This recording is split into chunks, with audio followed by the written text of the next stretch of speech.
नमस्कार दोस्तों, मैं हूं अनिल सिंह और आप देख रहे हैं मेरा चैनल जैज़ द इंग्लिश। दोस्तों, इस चैनल पर इस समय हम क्लास 12th की प्रोज का जो पहला चैप्टर है द लास्ट लेसन, उसके विषय में बात कर रहे हैं। इस चैप्टर में जो कहानीकार हैं उसका नाम फ्रेंच है। ये एक स्टूडेंट है और इसके टीचर हैं जिनका नाम है मिस्टर हैमिल। बुक में उनका नाम एम हैमिल के नाम से दिया गया है। नरेटर ने बताया है कि किस तरह से वो अपने क्लास में जाने के लिए लेट हो जाता है और जल्दी जल्दी में वो तैयार होता है, घर से निकलता है। लेकिन घर से निकलने के बाद उसको ये लगता है कि मैं तो चैप्टर को अच्छे से याद कर नहीं पाया हूँ। और जिस चैप्टर का जिक्र इसमें किया गया है वो है पार्टिसिपल्स। पार्टिसिपल्स जो चैप्टर है उसके विषय में नैरेटर बात कर रहा है।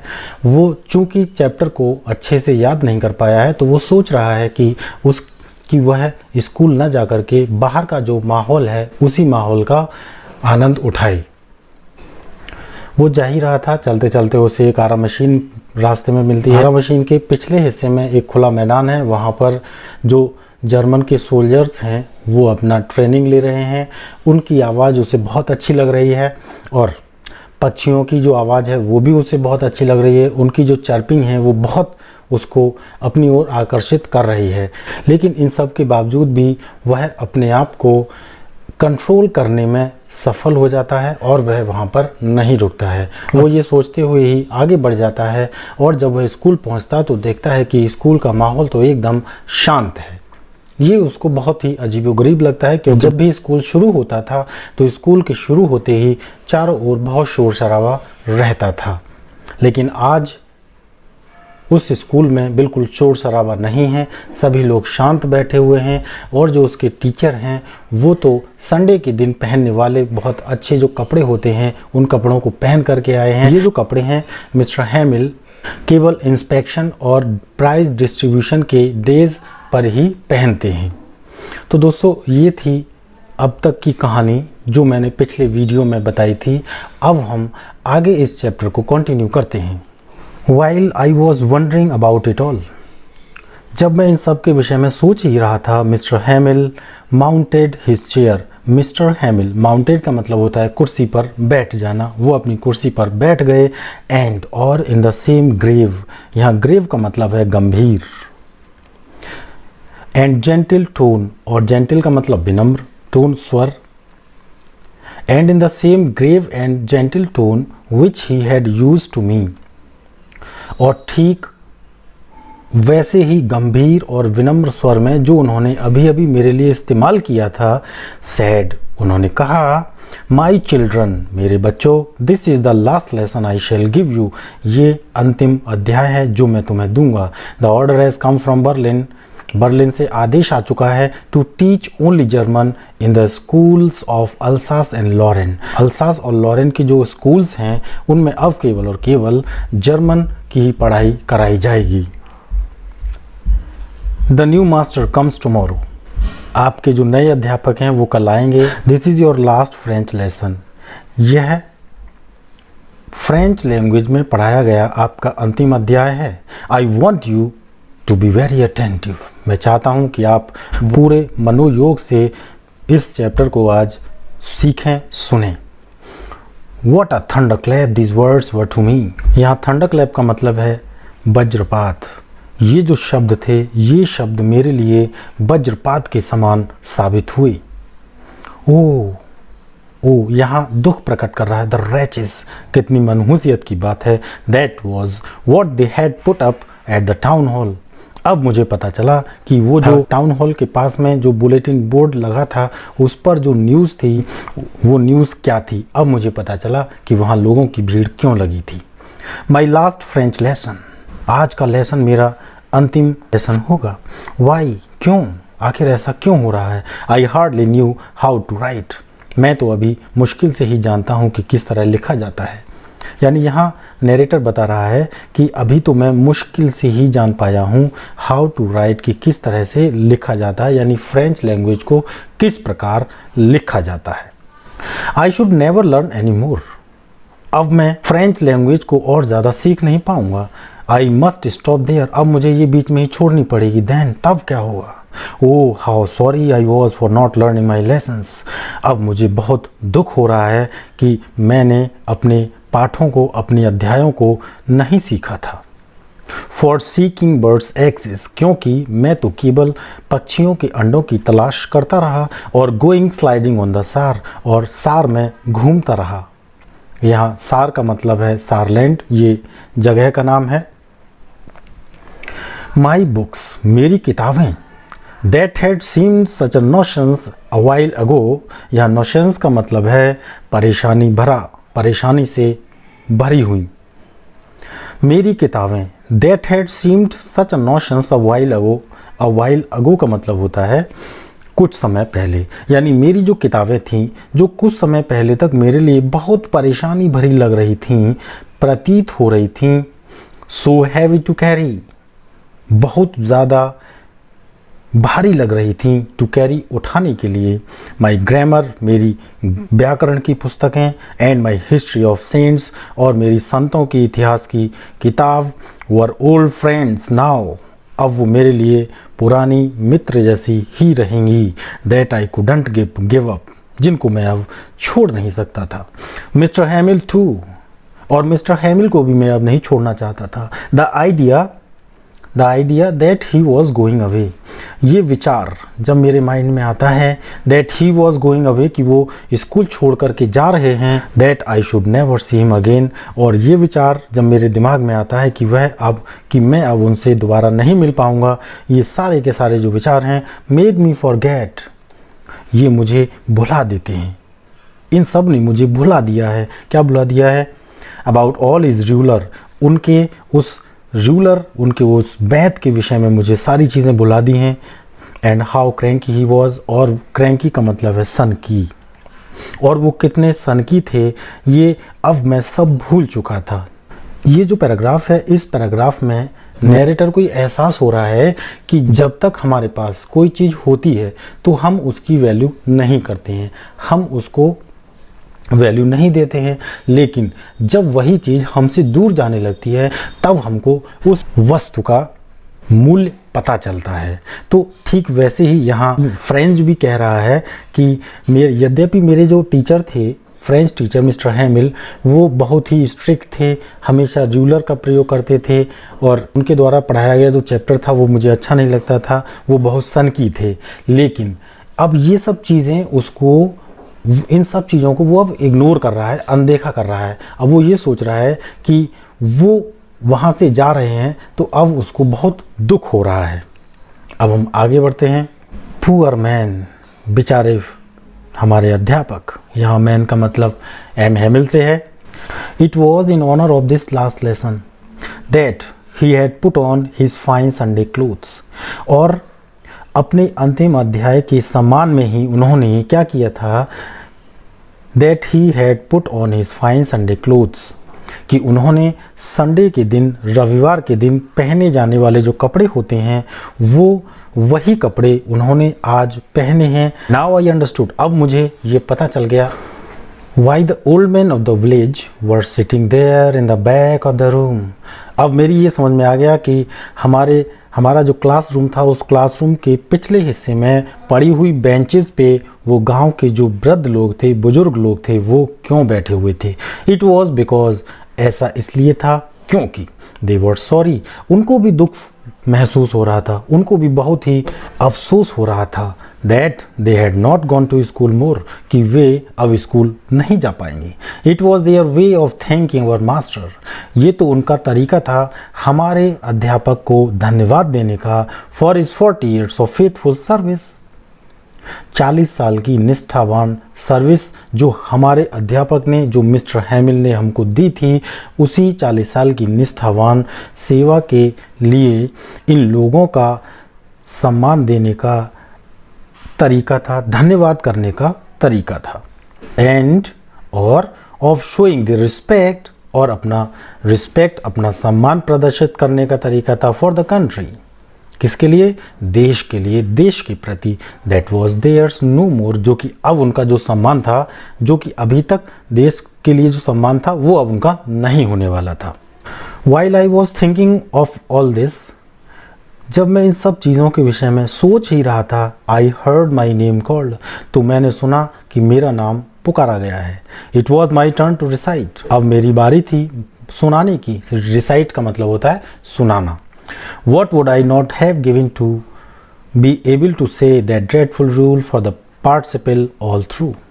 मेरे लिए सबसे ज़्यादा जो कठिन बात थी, जो सबसे ज़्यादा भयानक बात थी, वो ये थी पार्टिसिपल जो चैप्टर था उसके रूल्स को मैं किसी भी माध्यम से नहीं सुना सकता था।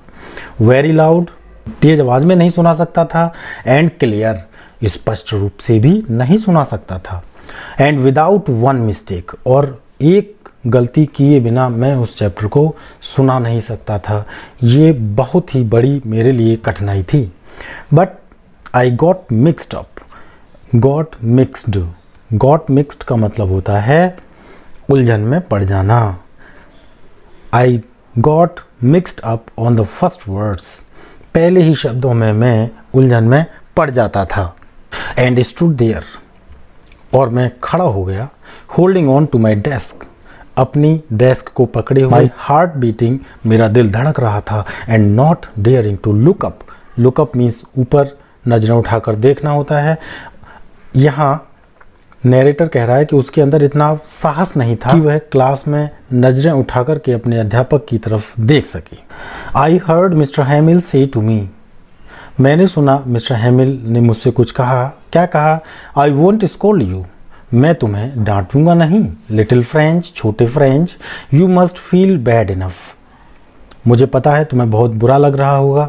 सी हाउ इट इज, देखा कैसे हो गया। Every day we have said to ourselves, हर दिन, प्रतिदिन, रोज हम अपने आप से यही कहते रहते हैं, वाह, I have plenty of time, मेरे पास तो बहुत समय है, समय ही समय है।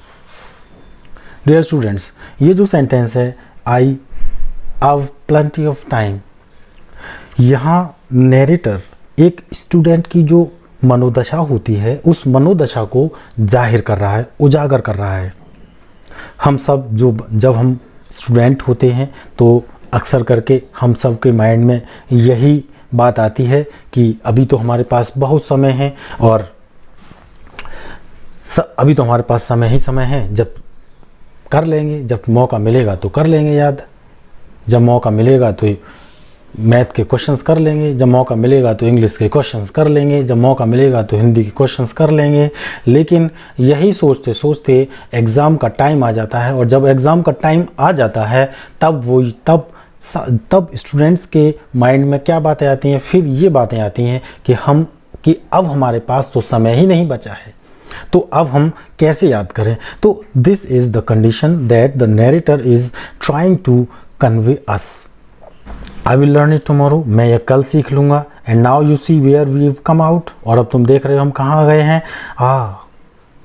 दुख प्रकट करते हुए कहते हैं, that is the great trouble with अल्सेस, अल्सेस के साथ भी ये बहुत बड़ी समस्या थी। She puts of learning till tomorrow, वो अपने हर काम को कल पर टाल देती थी। पुट्स ऑफ मतलब पोस्टपोन करना, टाल देना। नाउ दोज फेलोज आउट, अब बाहर जो लोग हैं, they will be have right to say to you, तुम्हें कहने का ये अधिकार है। हाउ इट इज़, कि ये कैसे हुआ। You pretend to be French man, तुम एक फ्रांसीसी होने का दावा करते हो, बहाना करते हो। And yet you can neither speak nor right your own language, और फिर भी तुम ना तो अपनी भाषा को, अपनी स्वयं की भाषा को लिख सकते हो और ना ही बोल सकते हो। इन वर्ड्स में मिस्टर हैमिल का दुख प्रकट हो रहा है कि अब वह अपनी ही मातृभाषा को आगे कंटिन्यू नहीं कर पाएंगे। But you are not the worst, लेकिन तुम सबसे बुरे नहीं हो। पुअर लिटिल फ्रेंच, छोटे प्यारे French. Weave all a great deal, या वीव का मतलब वी हैव, यानी हमारे पास बहुत सारी चीज़ें होती हैं, बहुत कह सकते हैं कि बहुत सारी बातें हमारे पास ऐसी होती हैं जिनसे हम अपने आप को धिक्कारने का प्रयास करते हैं, धिक्कारते हैं।